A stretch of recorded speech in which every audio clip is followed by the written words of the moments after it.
First of all, I would like to welcome you to this third webinar. It's a great honor to host a very distinguished guest and brother, actually, a dear friend, Dr. Amr Darrag.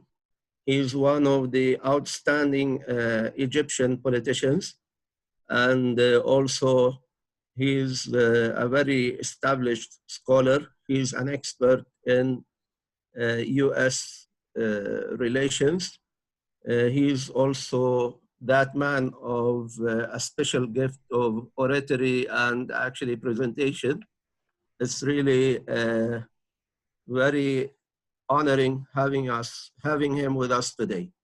I would like, first of all, to thank you for joining from different countries. We have people from India, Malaysia, also Turkey and other parts of the world. So we extend this welcome and also greetings to all of them. Our lecture today will be about the US policies towards the Middle East, especially our part of the world. Dr. Amr is an expert in international relations. He is the Minister of Planning and International Cooperation. He was during Morsi's tenure. He is the founder and chairman of the Egyptian Institute of Political and Strategic Studies, based here in Istanbul. He is the Secretary General of the Constituent Assembly, drafting the 2012 Egyptian Constitution. He is a member of High Commission and co-founder of Freedom and Justice Party. He holds actually a lot of position. It seems very difficult to grasp and to tell them all, but basically he is an engineer by profession. He has got a PhD in engineering from the United States in 1987. I would like to welcome him again. First of all, we'll have his talk. After that, we'll be playing a very short video. And after that, we'll go into discussion, whether it's comments or questions. I leave the floor for Dr. Amr. Dr. Amr, please. Assalamu alaikum, everybody. It is really my pleasure to be here talking to you today. Brother Dr. Muhammad Makram, Jazakallah khairan for your hospitality and for the invitation, inviting me to speak in front of the current distinguished group of people. I see people from different parts of the world, which gives me a great pleasure, actually. And probably I have to be thankful for the coronavirus that allows us to to explore this technology and be able to talk to our brothers and sisters all over the world in just a matter of click of a button. So my talk today is going to be a twofold. It is partly on the United States and partly on the Middle East in relation to the United States. So the United States is a common factor in my talk, and I will probably talk about the variables, about what has been going on in the United States before the coronavirus. Then briefly on the developments over the last few months, 3 months specifically, and based on that, what, from my opinion, will be the repercussions on the U.S. policies in the Middle East. First of all, we have been witnessing a lot of changes on the international arena over the last probably 20 years. And maybe the changes are not very much noticeable unless you are a follower, you are a political scientist or a political practitioner, or somebody who is interested in international relations whoever is following actually literature that is going around in the world and also trying to observe what's happening is seeing consistently some changes that have been happening during the last maybe 10, 20 years. And what the coronavirus virus has done actually is that it expedited a lot of what is happening very quickly. It concentrated and condensed whatever is happening in a way that non-specialists are now able to see what is happening very much magnified. I'm going to explain that in a minute. I will just, I would like to give credit, a good part of my presentation. I made use of excellent lectures by Dr. Sami Al-Aryan from Sabah Din Zaim University, SIGA Center. He gave actually, I think, 3 presentations on the US over the months of Ramadan, including a lot of valuable data on the United States, on the, if you will, the factors that resulted in the hegemony of the United States all over the world, and some of the characteristics that are shown for a recession of this kind of economy. So I would like to, I'm not going to go a lot into all of the details, of course. That has been the talk of like maybe 4 or 5 hours, but I would very much recommend that you go back and see these lectures. Sometimes at certain points, I'm going to make use of some of the figures and arguments that he presented. And then I will move to the part of the Middle East.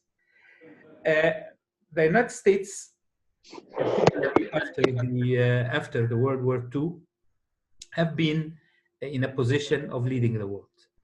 I'm not going to go into the reasons for that, but the world order, particularly after the World War II, was clearly led by the United States. United States is using many things in order to make sure that this kind of control continues and is sustainable and it's not disputable by anybody. They have a huge defense budget. Actually, the spending on the military spending in the U.S. exceeds maybe the following, maybe 7 or 8 states ranked after the U.S. When it comes to the military spending altogether. We're talking, I think, about a budget of maybe right now 700 or 800 billion US dollars every year.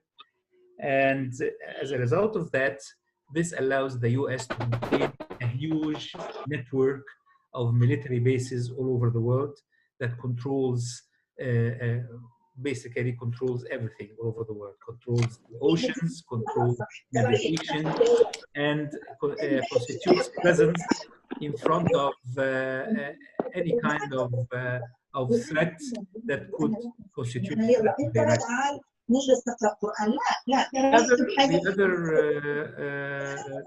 The other thing is, like please from my brother who is having the mic on mute. عمرو بعد إذنك يبدو إنه صوتك القرآن أو التحدث مع بعضنا، فبالتالي الآن نص ساعة هي الفترة لاستعادة Well, somebody is not muted and he is نص ساعة ومن ساعة. Okay, sorry about that. So the military dominance is very clear. The second point is the economy, the huge economic advantage that the United States have. First of all, it has a very strong economy in itself, but more importantly, the United States is the only country in the world that is capable of printing as much US dollars, which is the national currency, as it wants, because actually the whole, maybe more than 60% of the trade in the world is traded in US dollars, including, of course, most importantly, oil. So they don't lack money, and they can keep printing without stopping. So this maintains a very huge economy. It covers the huge debt of the United States, even يعني allowing the US to pass different crises time after time. And this is not available to any other country in the world. Of course, the technological advantage is huge. The cultural dominance is huge through Hollywood, through TV, through music. So the US is taking the #1 seat in the world. We know about that. But during the last few years, as I was saying, some changes have been happening, including the questioning of the new liberal model, or even the liberal model itself, the democratic liberal model itself. We know and we remember, like 20 years ago, Francis Fukuyama called for the end of history, and that's it. I mean, the US is going to control the whole world forever. But after that actually, things started to change. And what we see right now is not just a recession of the attractiveness of the American model for the world, for the whole world, but actually a recession even within the United States itself, within the liberal world. We see a lot of literature right now talking about the crisis that the democratic liberal model is going through. And of course, this is not our topic, but I'm just giving this as an important observation. But people now are complaining about the control of a small percentage of elite of everything, controlling politics, controlling media, controlling the economy, business, everything is being controlled by a very small percentage of people. This is for the United States and also for other countries that have been following the same model. But if we concentrate on the US, it is, as Dr. Sami has been explaining, it is very difficult for anybody to get into the top elite that is going into politics. You have to be supported by large corporations, by groups of interests. You have to have access to a huge amount of money. And the issue of representation itself is being questioned right now in the US. Of course, media, this is very clear beyond explanation. Very few media outlets are controlling the narrative, and it's only letting out what they would like people in the US and all over the world to hear. The main problem in the US, which leads to a big social problem that we are probably seeing right now, is the control of a very small percentage of people of most of the economy. And we know, as Dr. Sami has presented, we know that the top 0.1% of the US people controls maybe 22, 23% of the wealth. And the top 1% takes that to more than 50%. So more than 50% of the American economy is controlled only by 1% of the people, which is about maybe 3 million or something. And then the remaining 10% of the people controls, it takes the control up to some 75%. And the rest of the people, they, maybe 40% of the Americans owe less than $400 in their bank accounts, which means that they actually owe nothing. And even this 10%, everybody, anybody who lived in the US and is following the US knows that these people are always threatened. Even if you are working in a good job, making good money, having your house, having your cars and all that, if you lose your job, you can lose everything in just one moment. So we're talking about a society that is being controlled and led by only 1% or even less than that. So this is causing, of course, a lot of problems. If you add to that the intrinsic part that has been going all through the American history, which is the discrimination, against color, and also the kind of treatment that minorities receive, particularly recently under President Trump. You can add to that other social factors in terms of the absence of the values, the real values of the family, and the important role of the family in the American society, which has been one of the things that Americans always have taken pride of. Right now, more than 50% of what you can call families in the US is actually not the normal form of families. It is not a man and wife getting married and having children. More than 50% is either man and wife living together without marriage, or man and wife, man and man living together, or a woman and woman living together, or single mothers, so on and so forth. So there is actually a great threat to the basic family value of the US. So the American dream doesn't seem to be very much working as has been proposed. There is the feeling by the people that the country doesn't belong to them. They cannot actually affect the policies that are taken in the country. Makes people, very few people go to elections and practice their right for elections. And even if they do that, they cannot take whoever they want to represent them. The representation itself is is designed in order to make the political life controlled by a set of elite. This is something that we can maybe illustrate more during questions and answers. But anyway, I mean, there is a lot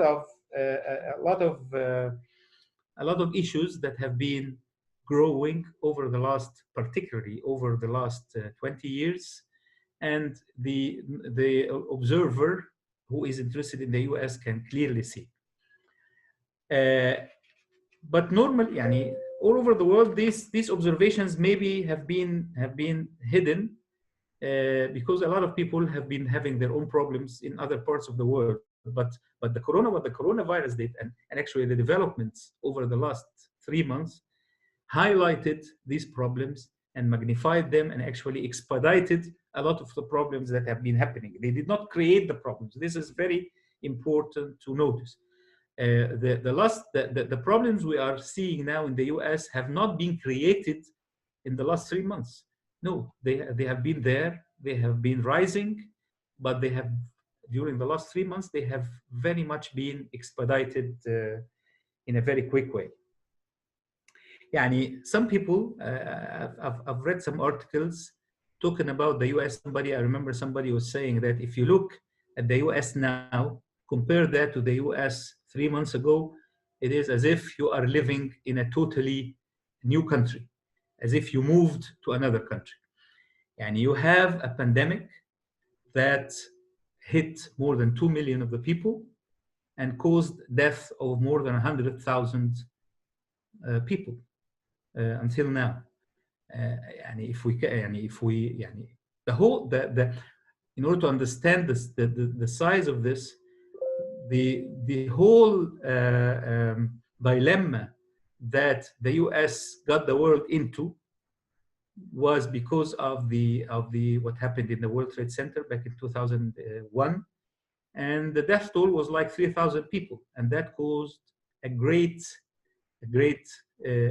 kind of grievances and deep sadness within the American society. Talking about 3,000. Now we're talking about 100,000 within 3 months. Of course, definitely the economy is almost shut down. We have more than 40 million people until now added to the unemployment record, which is unprecedented.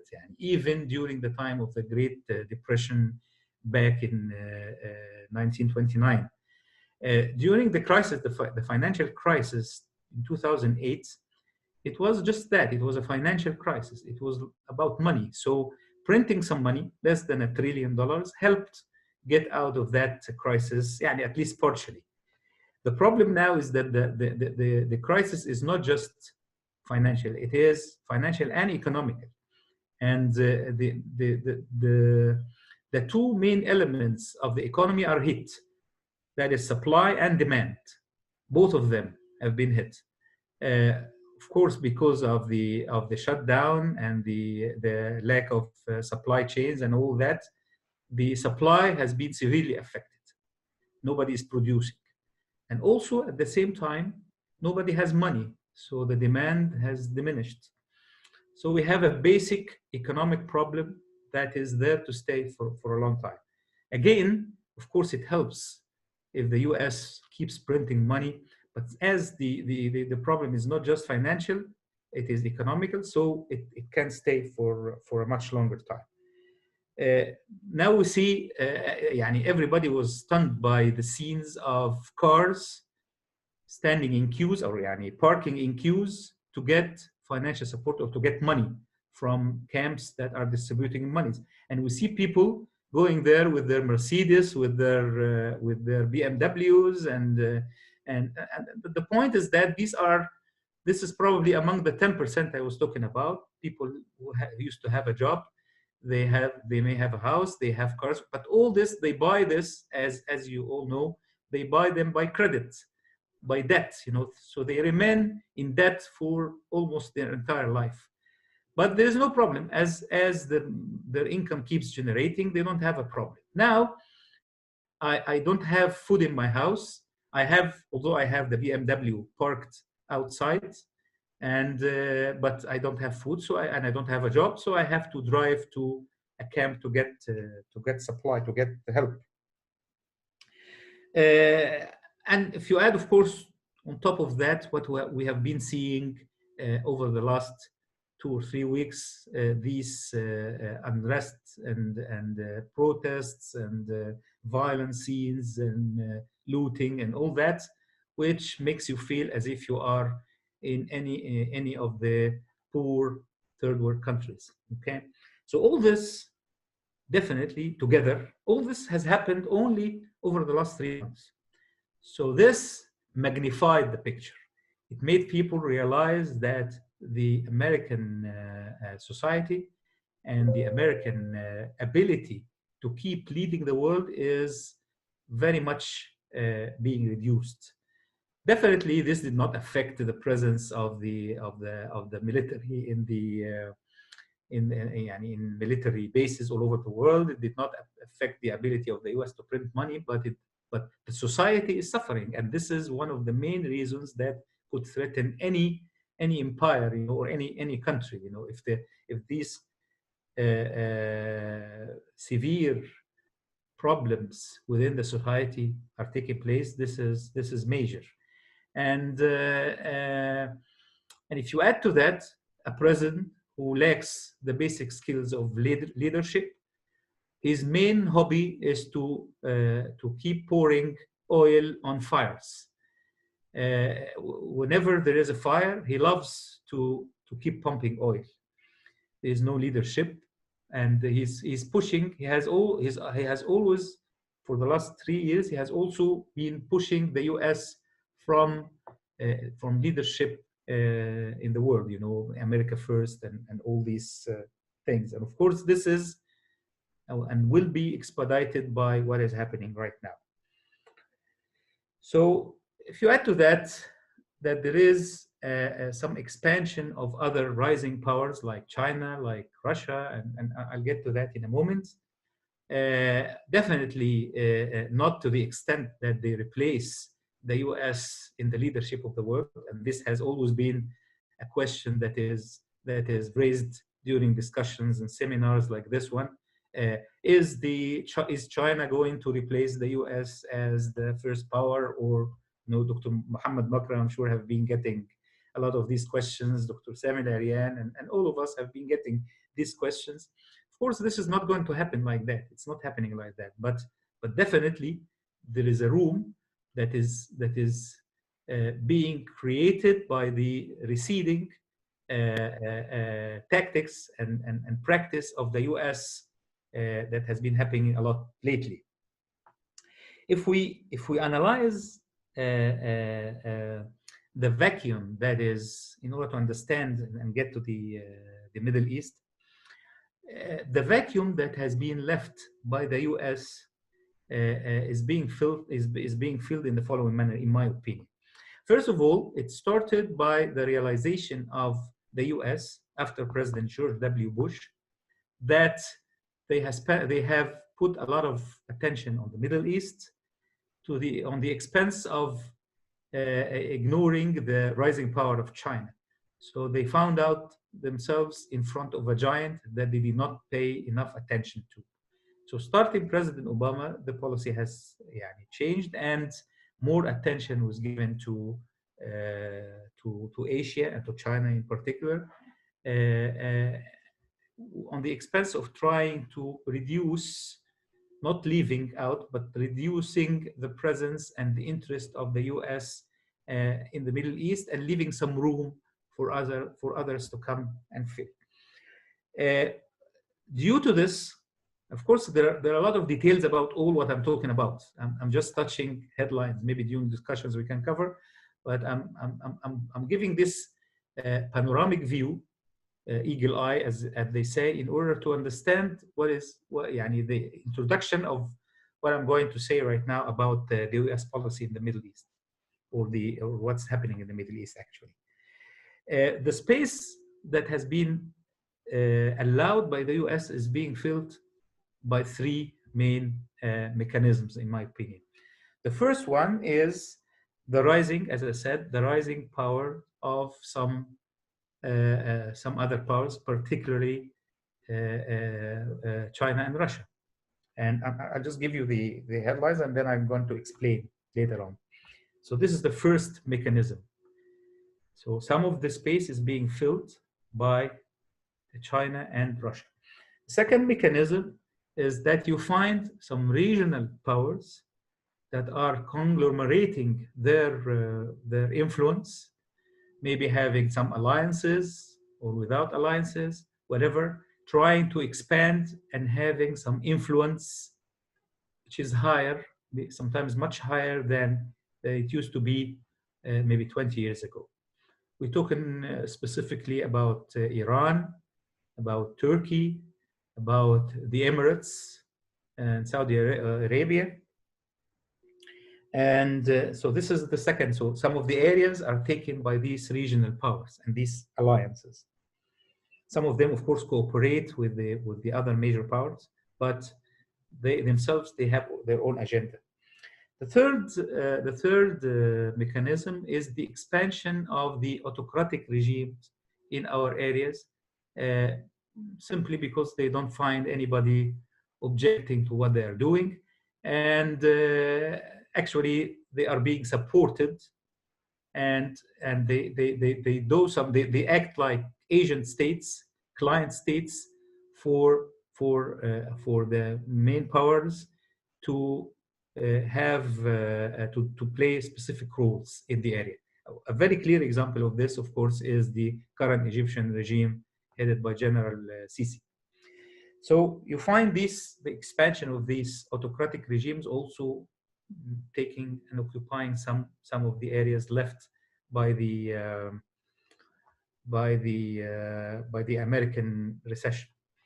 Let me explain a little bit more, and this would be my last part of the presentation, and give some examples. When we talk about the Middle East in particular, probably the role that China is taking right now, until right now, is not major. Dr. Muhammad, maybe in a comment or so, maybe can explain that, Dr. Muhammad Makram, a little bit later. But China seems to be more interested in Asia now than the Middle East, and they have their own agenda. But the main player who is getting heavily into the Middle East is definitely Russia. And although Russia does not have the qualifications in no way to come near the US or even China, but still they have the very strong military capabilities that allow them to play a very important part in our region. and they are not being faced. Sometimes Russia is even allowed by the US to play that role. And there are different examples. We have the example of Syria, which is very clear. Russia has been introduced into Syria, as they claim, by the call of the Syrian regime. But since then, they became the #1 player in Syria. Of course, a lot of details about that, but this is very clear to everybody. What may not be clear to some people not from our area is the rising role of Russia in Egypt. Egypt has been traditionally, for the last more than 40 years, a zone of influence for the US, of course, after the peace treaty with Israel, after the Egyptian peace treaty with Israel. And since then, the US was the #1 player in Egypt. And sometimes a role lately, particularly after the coup, some role has been given to France to have a big influence in Egypt. But lately, Russia has become a major player in Egypt. They have a big military presence in Western Egypt, in what is called Mohammed Naguib Base, military base, and it is mainly serving their purposes for Libya. They have secured a contract with the Egyptian regime to build a nuclear power plant in the north coast that is going to, they are going to provide a loan of $25 billion US, in addition to another $5 billion from Egypt. And and of course, this is a major investment that is being produced to push for a big influence of Russia in Egypt. What we are seeing right now is also a big influence, a rising influence, which has been happening only lately in Libya. This is actually quite important and quite strategic. Why? Because if we talk about the distribution of influence between the big powers over the last, maybe after the World War II, traditionally, you can say that Syria has been part of the domain of influence of the Soviet Union, and nobody feels very bad if Russia now is having an influence in Syria. Actually, the US have certain interests that would like to maintain in Syria and in that region, but they don't mind, the US doesn't mind that Russia becomes the main player in Syria. A lot of details about that, but that has been the case. But what is new right now is that not just Egypt or Libya, the whole of North Africa has been a domain of influence of the US and NATO, whether the US directly or forces like France or Italy, whatever. That influence is being challenged right now by Turkey, and this is a strategic change, and actually needs to be observed whether this will continue or not. And the example of Libya is very clear in that.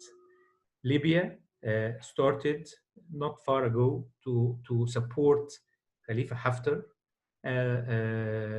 who is challenging the legitimate government, the National Accord government, and they have been very actually visible in providing this support lately, to the extent that they are, Haftar has been going and coming from Moscow many times, and they are sending now planes, Sukhoi and MiG, sophisticated planes that are based in Jofra air base in Libya, and doing missions over there.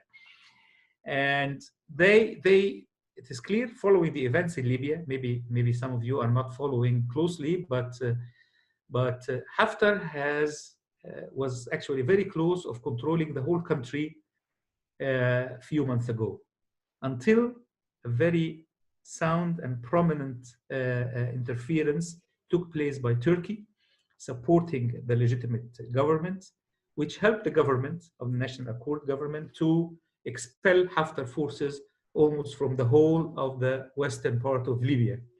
Of course, that is governed by Tripoli, the Libyan capital. And that happened actually relatively easily without objection from anybody.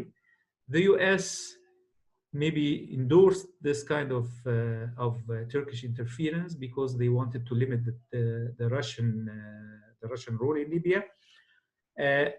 And it seems that Russia itself didn't mind that Turkey expels Haftar from the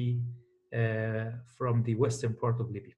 But for those of you who are following what's happening now in Libya, it seems that Russia put a red line for the advancement of the legitimate Libyan army, which is a line joining the city of Sirte and Al Jufra air base.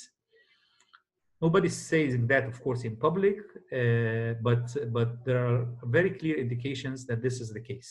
And it seems that Russia is pleased or will be pleased of having major influence in the eastern part of Libya, where most of the oil is being produced and exported, which gives Russia a lot of influence. Of course, Russia is not interested in the oil itself.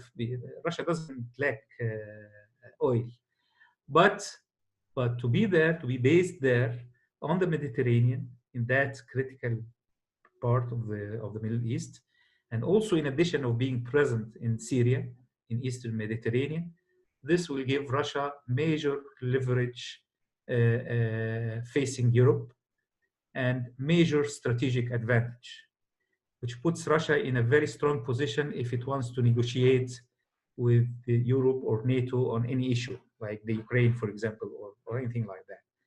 So this is strategic.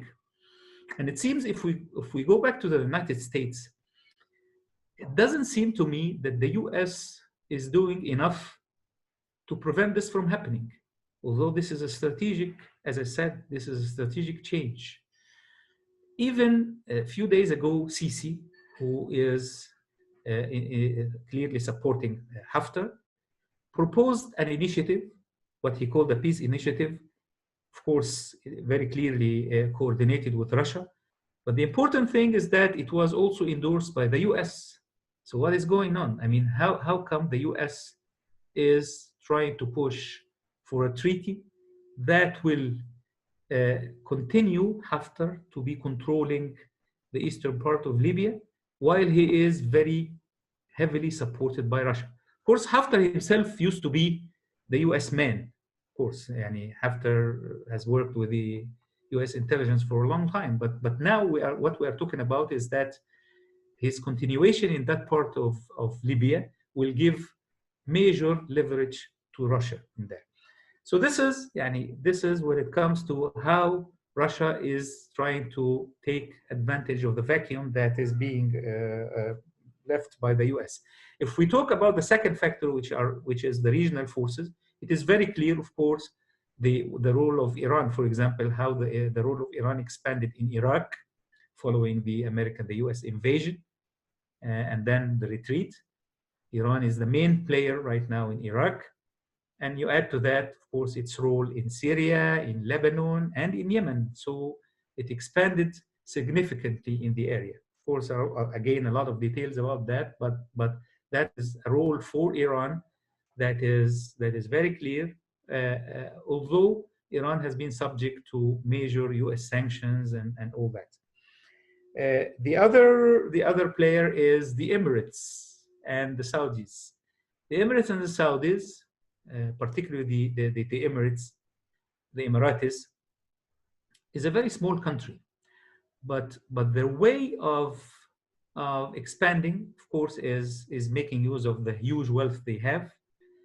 But they made a strategic move, which is actually controlling Egypt. This is significant. It is as if the Emiratis are occupying Egypt right now. Normally, when you go and occupy a country, you put your military in order to make this occupation. Unfortunately, those who are making this role for the Emiratis is the Egyptian military that is controlling the country like now. So they are actually the agent for the Emiratis to control Egypt under what I call the military occupation of the Emirati occupation of Egypt. And of course, they have been expanding their influence significantly in the whole area with a coalition with the Saudis, and both of them working under clear guidance from Israel, from the Zionist Kayan Sohyuni. So this is another example of the expansion of power of the regional powers. Also, Turkey lately has been playing a major role in the area. Of course, for many of us, this is a very positive role because it's balancing the negative roles played by Russia, by Iran, by the Emiratis, by everybody who is playing with the stability of and the well-being of the area. Although traditionally Turkey has been a country that is mainly concerned with its national security as defined by its own borders. When we talk, I found a few years back when we started to live here in Turkey, many times we had difficulties convincing our Turkish brothers that the national security extend beyond the Turkish borders. Very few people had a clear understanding of this. And I'm talking here about people from the AK party, not from the secularist parties or anything like that. Because this has been the traditional theme of the state in Turkey. But lately, if you look, and definitely this is the vision of President Erdogan and few people around him, lately Turkey has been playing a major role in starting maybe from Somalia. The Turkish embassy in Mogadishu is the largest in the world. So they have a major presence in Somalia as a start of presence in the African Horn area. 3 years back, they established major presence in Qatar, and they helped Qatar greatly to avoid the fate of a coup that had been planned by the Emiratis and the Saudis. And they managed to stop that. And Qatar right now is into a strategic alliance with Turkey, helping a lot of things not to happen from the other camp. Also, of course, the role of Turkey is significant in Syria. Maybe Turkey wasn't able to contribute significantly in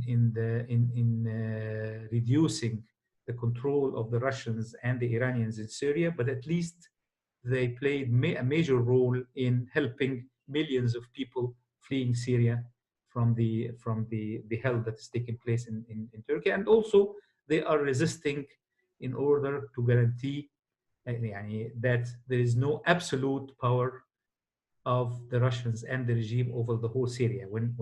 Whenever there is going to be negotiations in Syria, Turkey is going to be a very important player.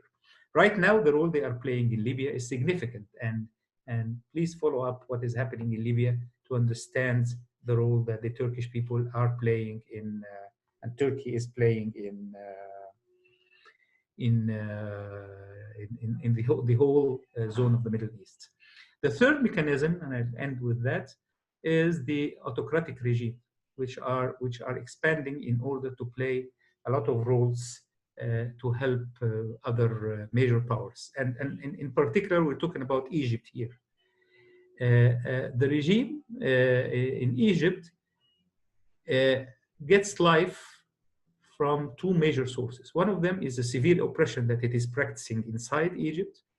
But more importantly, they are getting a lifeline from the international community for playing important roles on behalf of these international powers. And the result of that is that until now, we find that international community is very quickly helping the Sisi regime in every crisis. The latest example is the support the supply of very quick loans by the IMF, International Monetary Fund, to Egypt following the latest developments following the coronavirus and the economic repercussions in Egypt. The IMF they had already given Egypt 12 billion US dollars. Last month, a tranche of 2.8 additional US dollars were very quickly, in a matter of a week, were given to Egypt. And now they are approving a package of 5.2 billion US dollars.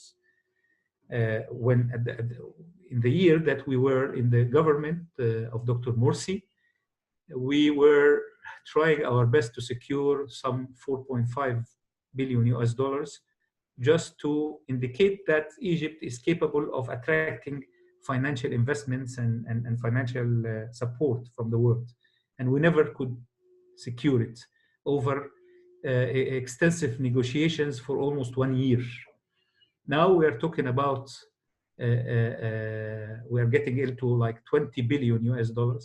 Actually, Egypt now under Sisi is the second largest country receiving financial support from the IMF, I think after Pakistan.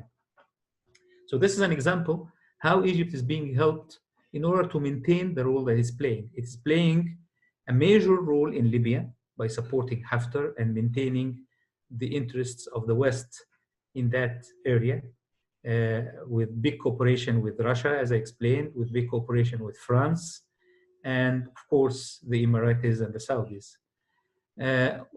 Also, although Egypt did not send troops to Yemen, but they have provided support, military support through the Navy in the Red Sea area. Right now, Egypt is considered the second largest buyer of weaponry in the Middle East, and the third country in the whole world buying weapons this year and the previous year. Of course, this is quite important for the Western countries to flourish at the time of crisis that we are going through right now. That is why Egypt is being heavily supported by the West. So the expansion of the role of Egypt is one of the major mechanisms that is trying to sometimes be acting in line with the U.S. interests, sometimes in line with even rivalries of the U.S. like Russia. So it is time for me to conclude here. It is, as I am, just to summarize, the U.S. has been going through significant developments and changes over the last maybe 20 years. And some of the what is happening there has been there for even centuries, the discrimination and these issues. But the last 20 years have been significant in the triggering many changes within the U.S., affecting its superiority over the world, at least as a model. But the last 3 months have seen a lot of developments that enhanced what has been happening for a couple of decades, and magnified that. And with the presence of Trump, that led to a lot of recession of the leading role that the U.S. is playing in the world. Again, I'm not saying that it left the #1 seat. No, of course it is #1, and it will be for some time. But the role is receding, and as one of the consequences of that is the role in the Middle East, leaving an area that is being filled partially. Of course, the U.S. is still very influential in the Middle East, but now it has left a lot of areas for movement for countries like Russia, Iran, Turkey, the Emiratis, Egypt, so on and so forth, which I'm not sure. What is very interesting, actually, and I would like you to keep an eye of, is what is happening in Libya, because this is a really strategic development. And if Russia succeeds to dictate its presence in that part of the world and having a veto of the decisions that are being taken for the future of Libya, this is, in my opinion, a significant change of what has been happening over a long period of time. Thank you very much. Jazakumullah khair. Yeah. Thank you, Dr. Amr. It's really been a very fruitful and a lot of opinions and informations. Let me give a brief summary. Dr. Amr actually began with the situation in the United States, especially under coronavirus. He said basically that whatever is going on actually was already there, but the coronavirus exposed the situation more of creating a new situation. And we could also see after the coronavirus a new United States, which many people actually didn't expect to see. Especially we're having Mr. Trump, who made things even worse. And the catastrophe which is faced by the United States nowadays is much bigger than 9/11 in its economic magnitude and the number of death cases. Although the United States could print a lot of USD, like $3 billion, but the real problem is that the economy itself is hit, especially that supply and demand chain. People are losing a lot of jobs, and they are more dependent on social support. There are a lot of racial riots. We have already witnessed the last one, which is impacting the image of the United States very severely. Also, although the situation is so negative and the picture has become very negative indeed, but this did not affect the military might of the United States. It has affected the society, but not the military might.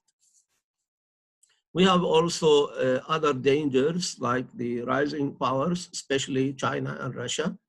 When we talk about the Middle East, we have witnessed a new policy under President Obama, which was concentrating on Asia and the Chinese rise, and that left some spaces in the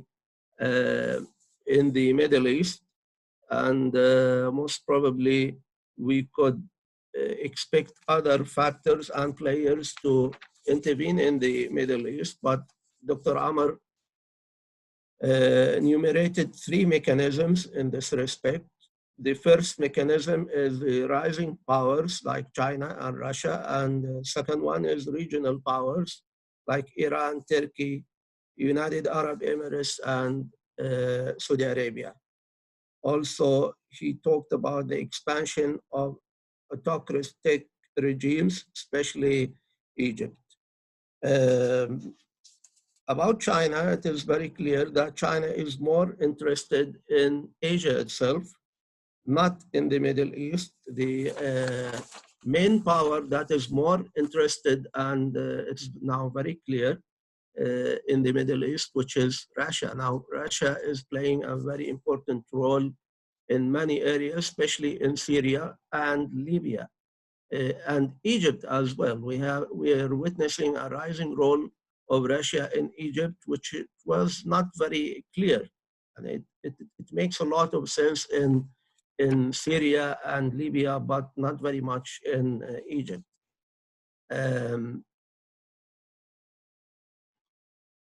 US is not doing enough to prevent what's happening in Libya, although they left some space for the Turkish government, but they are not doing enough in Libya. We have also the regional powers like Iran. Iran has expanded a lot in Russia, in Syria and Yemen, Lebanon as well, but it faces a lot of pressure from the United States, unlike Russia.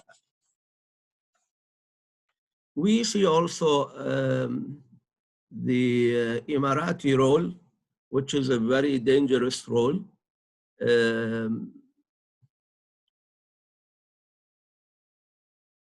Dr. Amar considers the United Arab Emirates occupying Egypt with partnership with the Saudis, and they are using the military there.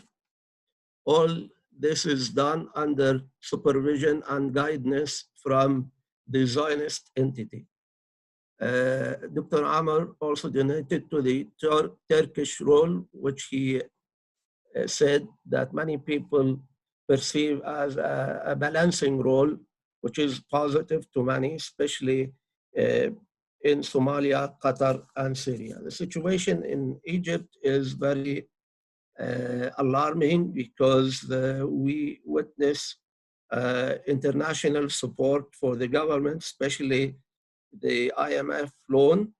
Dr. Amar compared it with the situation under President Morsi, where the government tried for a whole year to ensure getting loan from IMF, but failed, while Sisi government has become the second country in terms of the volume of these loans.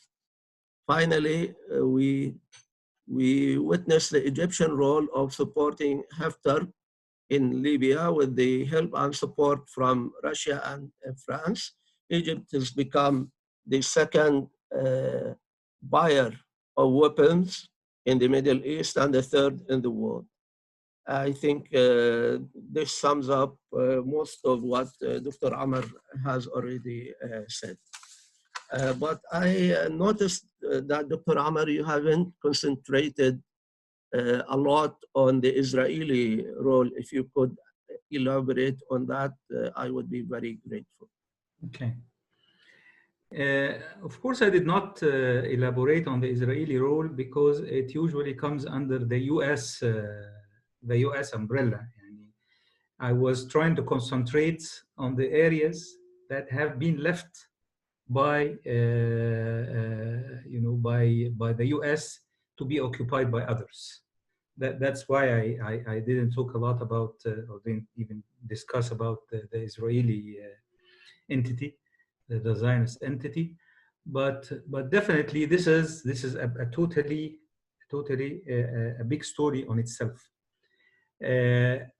Due to what has been happening in our area, the retreats of the Arab Spring and the counter-revolutionary efforts, the Israeli role has been expanding, and Israel has assessed that under the current conditions and under the current U.S. administration, now is probably the time to secure another step further in the control of the whole area, not just Palestine. I'm not talking about just Palestine. I'm talking about the whole area. And the talk about the deal of the century, many people put it in the context of the Palestinian cause, but actually the deal of the century is much more than that. The Palestinian cause is the #1 item in the deal of the century. The deal of the century for Israel, from the Israeli perspective, is the total control of the whole area. Okay, and the change of the political, geographic, geostrategic, and even cultural mentality of people to accept the existence of Israel in the area and to abandon the basic values of Islam as we know it to a newly defined set of values, including a mixture of many things. So the change is also cultural as well. So, but in order for this change to happen, somehow the Palestinian cause has to be in a way settled, not necessarily in a just way, definitely not in a just way, but just to claim that, okay, we finished this file, let's move forward to another file. Of course, the Palestinian resistance is always rejecting what is being offered. But the terms of the deal of the century when it comes to Palestine are advancing regardless of what the opinion of the Palestinians or the resistance is. And Trump moved the embassy to Jerusalem, and announced Jerusalem as the eternal capital of Israel, and now they are preparing for a major event, which I believe is going to have major repercussions, which is the annexation of 30% of the West Bank, which is basically killing any opportunity for having an independent Palestinian state, and killing the so-called peace process. Of course, for me, there hasn't been any peace process, but real peace process. But now we talk about the end, the official end. Yani, as we say in Egypt, إكرام الميت دفنه. Yani, this is the burial of the. So there is great experience of this, and the second step would be the acceptance of Israel in the area, with normalized relations with everybody. And before, actually, I remember when these attempts started back in the 1990s, yes, we were talking about normalization, which is like accepting the presence of Israel in the region. But right now, what normalization means is accepting the leadership of Israel in the region. This has to be very clear for everybody. This reminds me with a book written by the former president of Israel and former prime minister. It is called The New Middle East, if you remember the book. And he actually predicted and called for the situation. Yes. Shimon Peres. Shimon Peres, yes, in the 90s, yeah, that's right. Okay, then. So we're talking about, let me finish just, Dr. Muhammad. So Israel is still very well connected to the US interests. And this is one of the reasons, actually, the US feels a little bit more relaxed in giving this room, because it has a very honest ally in the region. But nevertheless, Israel is representing its own interests, and is now that what is dangerous, that it is getting into a clear alliance with the major powers, remaining powers in the area, the Arab world, including the Emirates, the Saudis, and the Egyptian regime, unfortunately, trying to kill any kind of change in the region. This is being resisted, and this is our coming battle, I believe, the battle of the Muslim Ummah and all the free people in the world, not just Muslims in our area, I mean, to resist this kind of control. And I believe what is happening in Libya right now is considered, or can be considered, a major step in stopping this attack from the counter-revolution. But unfortunately, Russia again is playing a major role in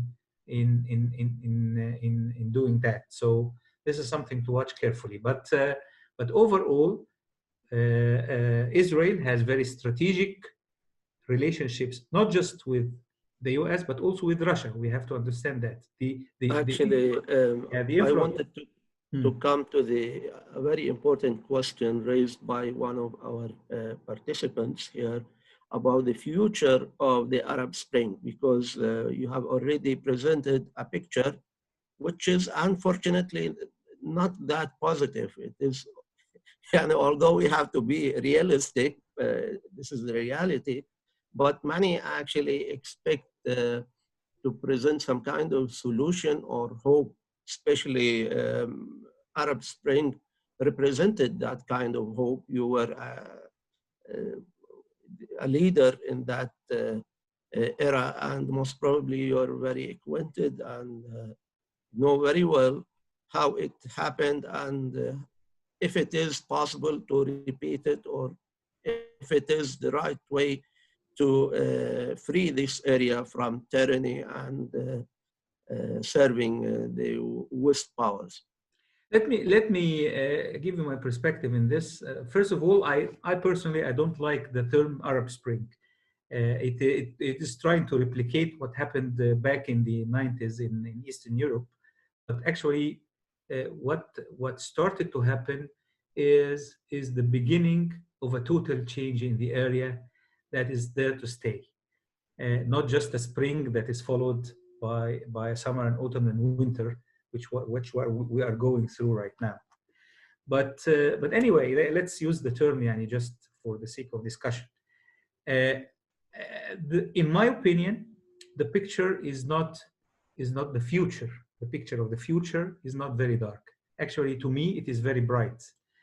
Definitely, we shouldn't expect tens of years of not just tyranny. Yani, tyranny is something that is there, but more importantly, this is a representation of the occupying powers that used to control the area. And when the occupation left our area in the 1950s and 60s, officially, I mean, they left regimes that are their agents and their representatives in governing the people without them having to be there in our areas. So we are under the same kind of occupation that we have been going through. Actually, it's a worse. In Egypt, for example, under the British occupation, we used to have democratic life, which is much more lively than it is right now, definitely. But anyway, the tyranny that is there representing the interest. So this is a result not just of the 70 years of military rule or tyranny, but it's also the resultant and the aspiration of the people to get out altogether of the control of the West, quote unquote, but the West, this includes also Russia and any hegemonic power.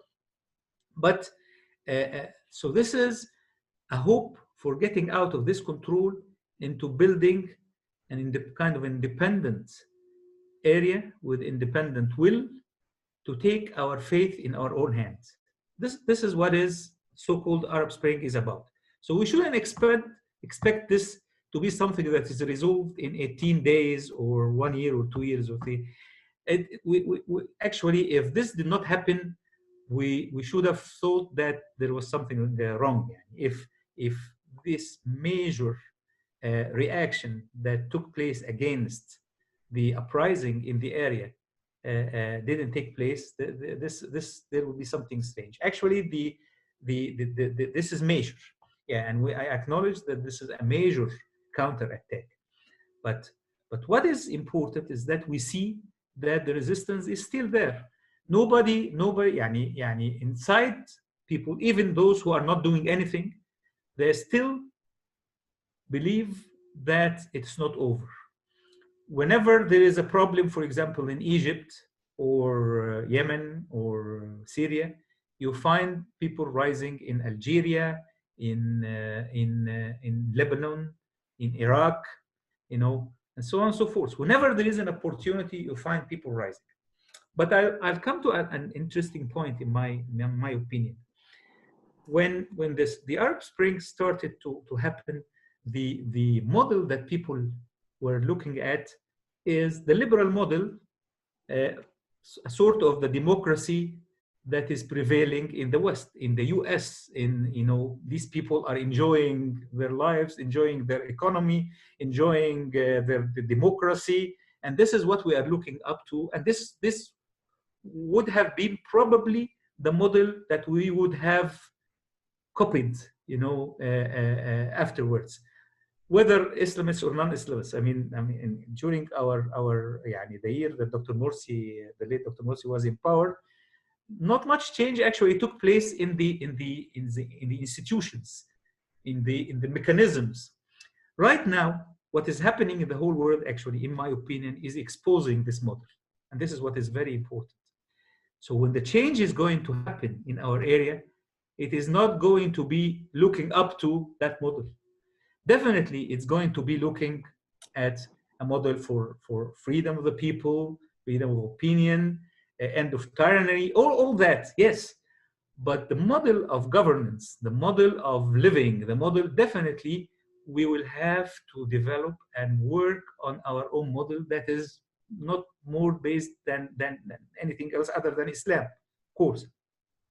So this is probably what is happening right now is a motive for the area move forward. And this is in my opinion, what is happening right now is an introduction to a real change that's going to happen in the area.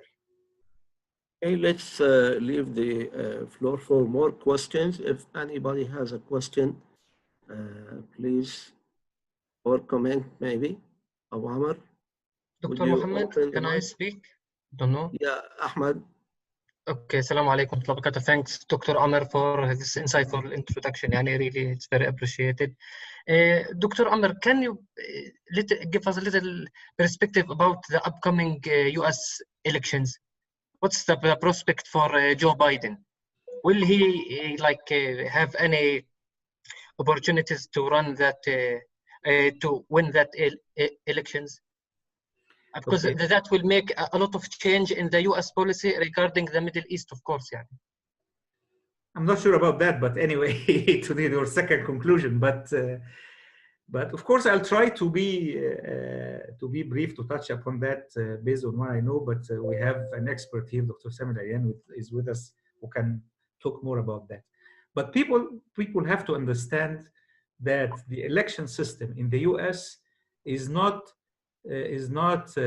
like a system that is going to give a chance for the free will of the people to choose their president. The system is based on representatives that are selected from different states. Okay, and if you get the majority of representatives in one state, you get the whole state. And since a long time ago, we know for sure that more than 40 states are controlled either by Republicans or Democrats.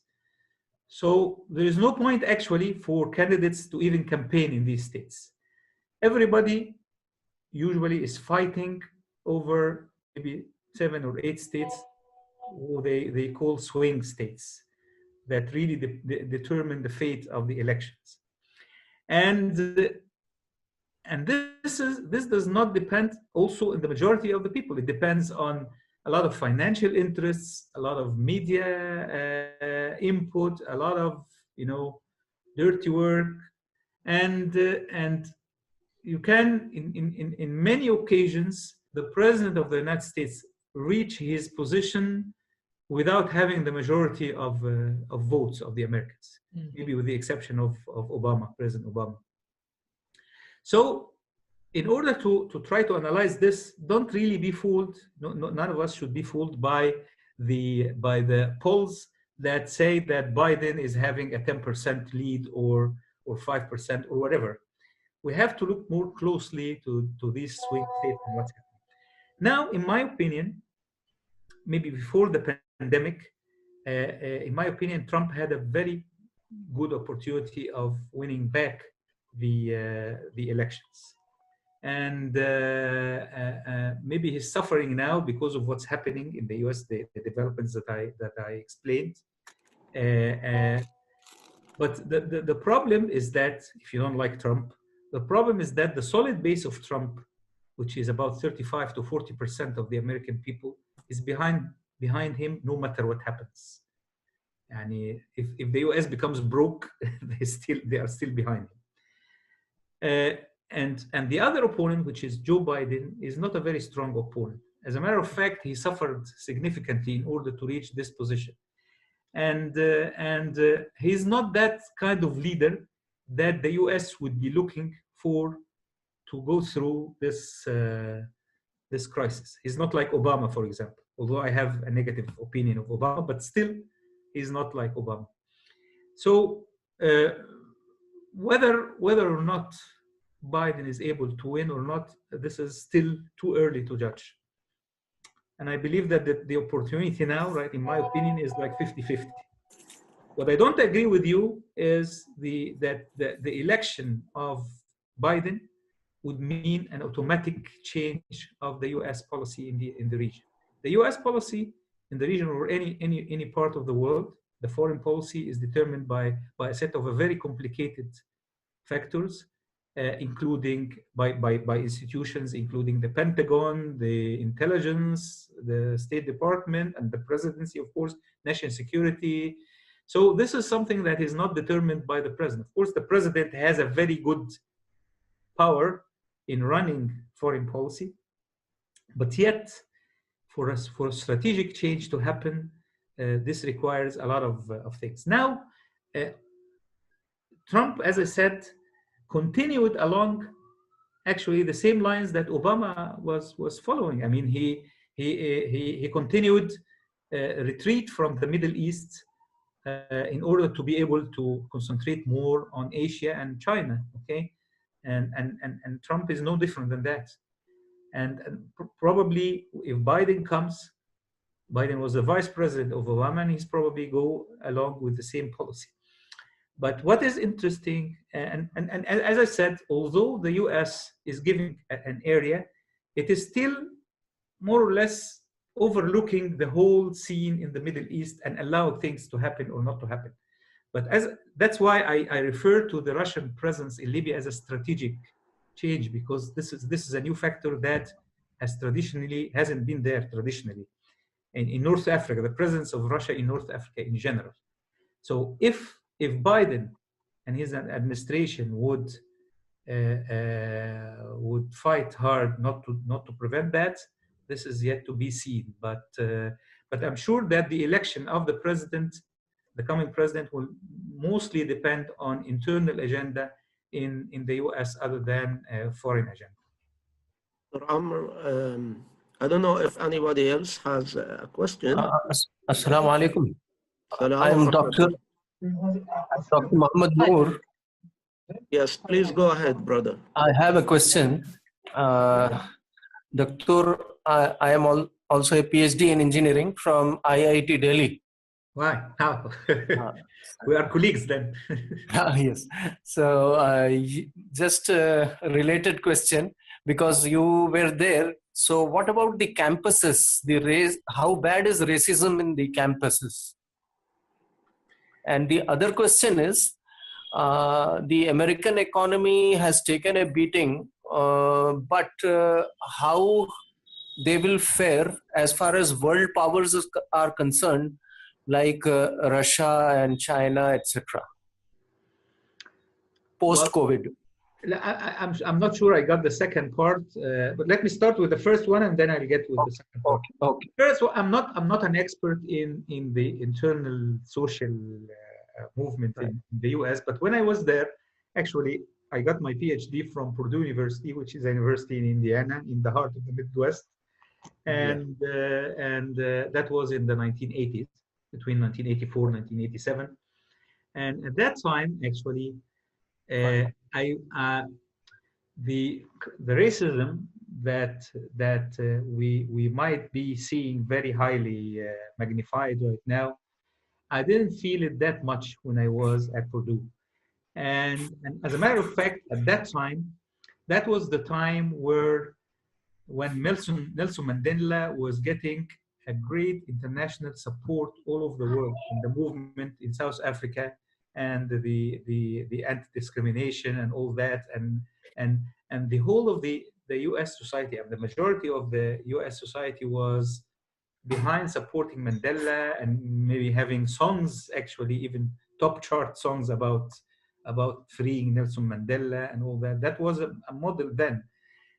So the issue of racism and discrimination was not that much visible at that time. But for right now, I don't have a picture because I haven't been in campuses for a long time. Can I have the second part, please? The second was post-COVID. What kind of the American economy has taken a beating? How they will stand as vis-a-vis the world powers? Yeah. Well, actually the COVID-19 is affecting everybody all over the world. So it is affecting the US and also affecting China and Russia, and actually Russia is affected also by another factor, which is the decline of the oil prices. And Russia has been having economic difficulties for a long time. I mean, this is not new. So when it comes to the economy, everybody is suffering. China, of course, is suffering. I mean, China's economy, maybe it will be growing with a very small percentage, down from a moderate growth of like 6%. It used to be 10% or even more. But at least it's not shrinking. But anyway, it is suffering. Yani the Chinese economy is suffering. The U.S. economy, of course, is suffering as well. But as I said, the U.S. is the only country that is capable of printing money without being accountable for that. They can keep on printing and printing, and whenever they have deficiency, they will keep printing. But as I said again, also that the problem is not just financial, it's not just money. It is also economical with the great reduction of both supply and demand. So the whole world is suffering. We will probably be looking, and this is something that we are putting a close eye on. We are going to get a new model of the world economy, in my opinion, but the outlines of that world will not be clear before maybe 1 year or 2 years from now. But definitely the picture will be changing. This, and if the US continues to have the ability to keep printing money, no major change will happen, in my opinion. But if for some reason something major happened that makes the international trade, and particularly the oil trade, is done in another currency, that would be it for the US. That would be the end of the US economy. Okay, Dr. Amr. I'm sorry? I think we don't have enough time now. Yeah. Okay. Let's try to conclude. And before that, let's take the last question. If anybody has a question or comment. Yes, I have a question. Assalamu alaikum. Assalamu rahmatullah. Yes, Dr. Sayed. I am Dr. Syed Asaf Ali. I have done my PhD from Jamia Millia Islamia in biotechnology. And I'm right now working as a faculty in a school out here in New Delhi, India. Nice to have you on. Yes. It was a wonderful lecture. I congratulate and thank Dr. Amr and the organizers. It was a wonderful lecture. My question is that as per the lecture and as per our understanding, the most of the establishment in the US and the Middle East has been under the control of the Zionists. My question is very straightforward, that what is the future of Zionism? Because according to the ahadith of the Prophet Muhammad sallallahu alaihi wasallam, we are heading towards the Akhiruz Zaman. So what is the future of the Zionism and the tools of the Dajjal in Akhiruz Zaman? Well, I'm not very, I'm not an expert in Hadith Akhir Zaman, so I'm not going to talk about that part. But which, by the way, I'm one of the believers that we are getting close to that. But anyway, but this is not for me to talk about. But maybe I can challenge part of what you said, which is the U.S. is controlled by Zionism. I don't think this is the cause. This is the case. Of course, Zionism and the Zionist lobbies are very important in the U.S. And this is different, by the way, than Jews. And if you look at Jews in the U.S., you would find that maybe 75% of them are not supporting Netanyahu's policies, for example. But when we talk about the Zionist influence, we're talking about Zionist lobby like AIPAC, and more importantly, the evangelical, the evangelicist people, the Christian, the majority Protestant in the U.S. who have in their faith a very solid belief that we are, as you said, we are heading towards the end of time, and there will be a great battle, the Battle of Armageddon, and that at the end of that battle, Christ will come down and rule the world. Yeah, this is what they have in mind, and but they claim that they are with Israel. They have the same thing, but actually their their views are conflicting. Yeah, if you go into it, there is a contradiction. What is their role in controlling the Arab regimes? Yes. Because most of them are just fulfilling the purposes of the Zionist regimes, like Assisi and the other regimes also. Now, this is what I'm getting at. Controlling the Arab regimes and influencing the US policies in general is not just dictated by Zionists. There is also the influence of the big companies, the military industry, a lot of big financial interests. Maybe the role of the Zionists is more pronounced in the Middle East, yes, because of the presence of the State of Israel, and definitely the Zionist trend in the U.S. is supporting the current right-wing government in Israel, and they are very much in line with the concept of the deal of the century that I was explaining a few minutes earlier. And this will be as long as Trump is president, this will continue to be pushed. But this doesn't mean that, again, that if Biden comes, this would significantly change. Maybe the support of dictator regimes like Sisi, for example, maybe will be a little bit less than Trump, but I don't think it will be like people thought during the time of Obama. Although actually, in reality, during the time of Obama, the coup took place in Egypt, and it was supported afterwards by the Obama administration itself. So I don't think there's going to be a significant change in this in the U.S. policy because of the very strong connection, as you said, with the Zionist interests in the area. And it's not just a matter of election; it's a matter of a directive, one of the fixed constants of the U.S. policy to continue the support and the well-being of the state of as Sisi, for example, is one of the major supporters and the one who is being supported by the Israeli state. Definitely, as long as he's doing this, he will be supported by the U.S. Administration, no matter what administration it will be. Thank you, Also, Dr. the Amr. dollar printing is done by the federal bank, isn't it? Which is owned by the Zionist. I'm sorry? We have to conclude. Brothers? Printing of dollars. I think we have Printing to of the conclude dollars now because we already, we've been, our time is almost up. Okay. And we have to conclude. And if you have more questions, I think Dr. Amr would be very kind to provide his email. And also, he's the chairman of the Egyptian Institute, so you could also to refer to their website for more details. Anyhow, we will also provide a summary for today's talk. It will be on our website and Facebook.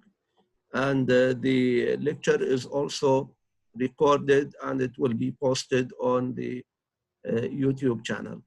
Dr. Amr, thank you very much for participating with us. We hope in the future. We hope that in the future we'll be hosting you again and again, and most of the brothers here, they are very active in different social arenas, and we have people from India, Turkey, Malaysia, I don't know, maybe other countries as well. So thank you very much for attending, and see you, inshallah, in future events. Thank you very much. Thank you.